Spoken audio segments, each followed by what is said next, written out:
আমরা অনেকেই জীবনে বড় কোনো পরিবর্তন আনতে চাই।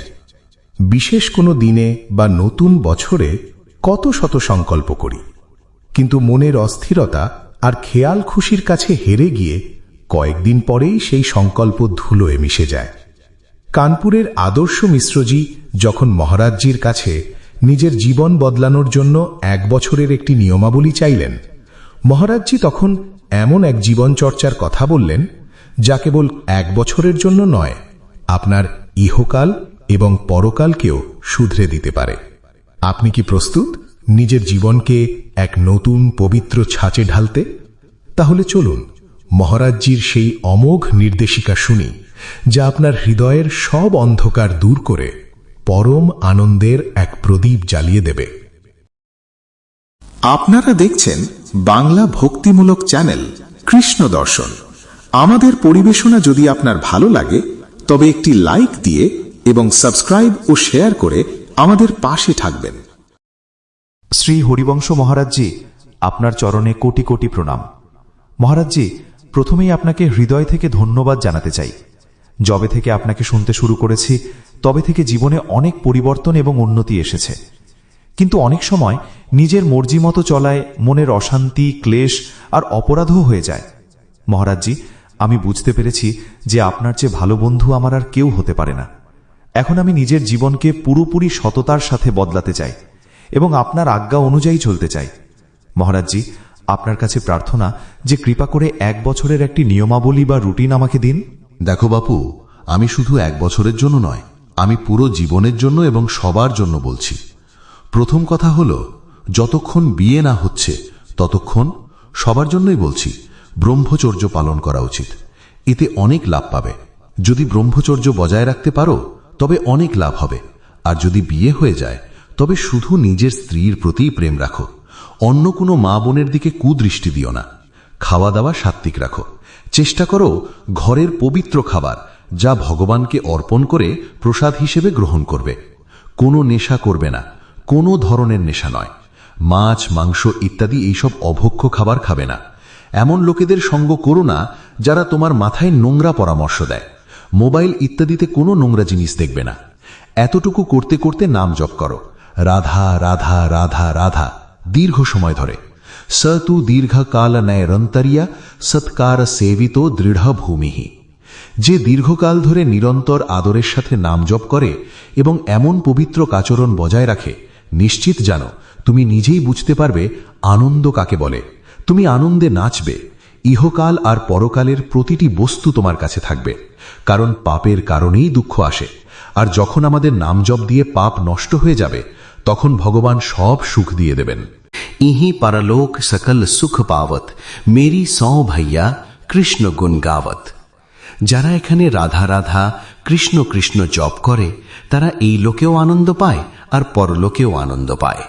তাই খাওয়া দাওয়া পবিত্র, আচরণ পবিত্র আর ভেতর থেকে সংযমপূর্বক নাম জপ, এর মাধ্যমেই সবার কল্যাণ হবে। পুরুষ নপুংসক নারীবা জীব চরাচর কোয়ে সর্বভাব ভজ কপট তজি মোহি পরম প্রিয় সোয়ে। বৃদ্ধ হোক, জোয়ান হোক, স্ত্রী হোক, পুরুষ হোক, শিশু হোক, যে কেউ যদি এভাবে চলে তবে তার পরম মঙ্গল হবে, আর যদি না চলে তবে তার ক্ষতি হবে। এখন ধরো তুমি নোংরা আচরণও করে যাচ্ছ, আবার নাম জপও করছ, সৎসঙ্গও শুনছ, তবে তোমার 10 বছর কেটে যাবে কিন্তু তুমি কোনো আনন্দের অনুভব পাবে না। তখন তোমার মনে হবে, ধুর, এসব শুধু নামেই সুখ, আসলে কিচ্ছু নেই। সেটা কেমন হয় জানো? যেমন গাই খুব ভালো দুধ দিচ্ছে, কিন্তু আমরা দুধ দুয়ানোর জন্য নিয়ে গেছি একটা চালুনি। চালুনি বোঝো তো, যাতে শত শত ফুটো থাকে। তো আমরা দুধ তো খেতে পারবো না, তাই না? হ্যাঁ, ঠিক তেমনি যদি আমাদের ভেতর ত্রুটি থাকে তবে আমরা রাধা নাম জপছি, বৃন্দাবন আসছি, ঠাকুর দর্শন করছি, সব ঠিক, কিন্তু ওই ফুটো দিয়ে সব বেরিয়ে যাচ্ছে। তোমার ভেতরে সেই আনন্দটা আসবে না। আগে ওই ফুটোগুলো বন্ধ করো, তবে 1 আঁচলা জল ঢাললেও সেটা পাত্রে টিকে থাকবে। আর আমরা কি করি? নাম আর ভক্তির দোহাই দিয়ে আমরা পাপ কাজও চালিয়ে যাই। সেই কারণে আমাদের আনন্দও আসে না। আমাদের দরকার এই পাপ কাজ বন্ধ করা, নোংরা কথা বলা বন্ধ করা, নোংরা খাবার বন্ধ করা, নোংরা দৃশ্য না দেখা, নোংরা বন্ধুদের সঙ্গ না করা, নোংরা পানীয় না পান করা, তবেই খুব তাড়াতাড়ি ভগবত আনন্দের অনুভূতি হতে শুরু করবে। যদি আমাদের হৃদয় একবার প্রভুর সাথে জুড়ে যায়, তবে জীবনে আর কোনোদিন দুঃখ আসতেই পারে না। পাহাড় প্রমাণ দুঃখ এলেও ভেতরে একটা আনন্দ বজায় থাকবে। শুধু চিত্তটা প্রভুর সাথে জুড়ে যাওয়া চাই। এখনো তো আমাদের চিত্ত প্রভুর সাথে জোড়েনি। যেমন ধরো, বোর্ড ঠিক আছে, বাল্বও ঠিক আছে, তারও ঠিক আছে, সুইচও ঠিক আছে, তুমি বারবার অন অফ করছো কিন্তু আলো জ্বলছে না। কারণ কি জানো? কারণ ওই কানেকশনটা ঠিক মতো হয়নি। এমন অবস্থায় তুমি জীবনভর অন অফ করে যাও, বাল্ব কিছুতেই জ্বলবে না। জ্বলবে কি? না। এখন তুমি বারবার চেক করবে, বোর্ডও ঠিক, বাল্বও ঠিক, তারও ঠিক, কিন্তু তোমার কানেকশনটাই যে ঠিক নেই। ঠিক তেমনি নাম সঠিক, সৎসঙ্গ সঠিক, তোমার সবকিছু সঠিক, কিন্তু প্রভুর সাথে তোমার কানেকশনটা ঠিক মতো হচ্ছে না। কানেকশন হয়েছে মায়ার সাথে। আর মুখে বলছো, ভাই ভজন তো 20 বছর ধরে করছি, কিন্তু কোনো লাভ পাচ্ছি না। লাভ কোত্থেকে হবে? কানেকশনটা একটু ঠিক করো, দেখবে ফটাফট আলো জ্বলে উঠবে। এভাবেই আমরা যদি মন, বচন, কর্মের দ্বারা প্রভুর সাথে কানেকশন করি, তবে গৃহস্থে থেকেও ধর্ম অনুযায়ী ভোগ করতে করতে ভগবানকে পাওয়া যাবে। ধর্মযুক্ত বিষয়ের ভোগ করেও ভগবানকে পাওয়া যায়।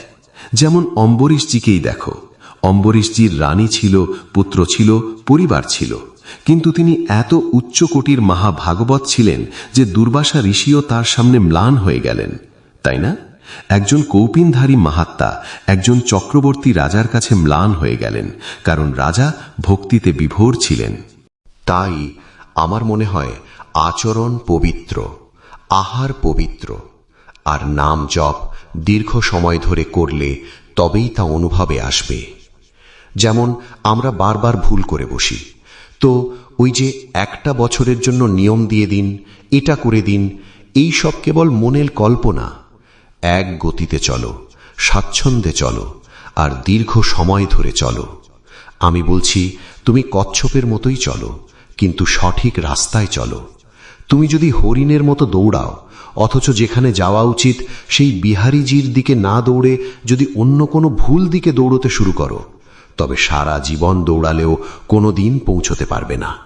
আর যদি কচ্ছপের গতিতেও চলো, কিন্তু মুখটা যদি বিহারীজির দিকে থাকে, তবে ঠিকই একদিন পৌঁছে যাবে। তাই আমরা সঠিক পথে চলব, শান্তভাবে চলব। এটি ভগবত পথ। জীবনটা এমন হায় হায় করার জন্য নয়। ভগবত পথ অত্যন্ত আনন্দের পথ। যতক্ষণ মনে পড়ছে ততক্ষণ রাধা রাধা বলো। যা কর্ম করছো সব তাকে সমর্পণ করো, শুধু পাপ কাজ করো না। এটাই আমাদের বড় কাজ।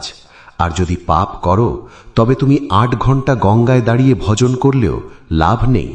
ওটা তো হাতির স্নান করার মতো হলো। স্নান করলো আর তারপর সুর দিয়ে ধুলো নিয়ে নিজের গায়ে ছড়ালো, লাভ কি হলো? পাপ কাজ বন্ধ করা সবার আগে জরুরি, বুঝেছ? মহারাজ্যের এই কথাগুলো যেন আমাদের আধ্যাত্মিক জীবনের এক জীবন্ত আয়না। আমরা প্রায়শই অভিযোগ করি, এত ভজন করেও কেন ফল পাচ্ছি না, কিন্তু আমাদের ভেতরের চালুনির ছিদ্রগুলো বন্ধ করার কথা আমরা ভুলেই যাই। মহারাজজি খুব স্পষ্টভাবে মনে করিয়ে দিলেন, আগে নিজের আহার এবং আচরণ শুদ্ধ করুন, তবেই নাম জপের অমৃত আপনার হৃদয় টিকবে। কোনো নির্দিষ্ট সময়ের জন্য নয়, বরং আজ এই মুহূর্ত থেকেই সংকল্প নিন যে পথ যদি দীর্ঘও হয়, আমরা কচ্ছপের মতোই ধীরে চলব, কিন্তু সঠিক রাস্তায় চলব। পাপ থেকে দূরে থাকুন এবং বিশ্বাস নিয়ে নাম জপ করতে থাকুন। দেখবেন পরম শান্তি আর আনন্দ আপনার জীবনের দরজায় নিজে থেকেই এসে কড়া নাড়বে। রাধে রাধে।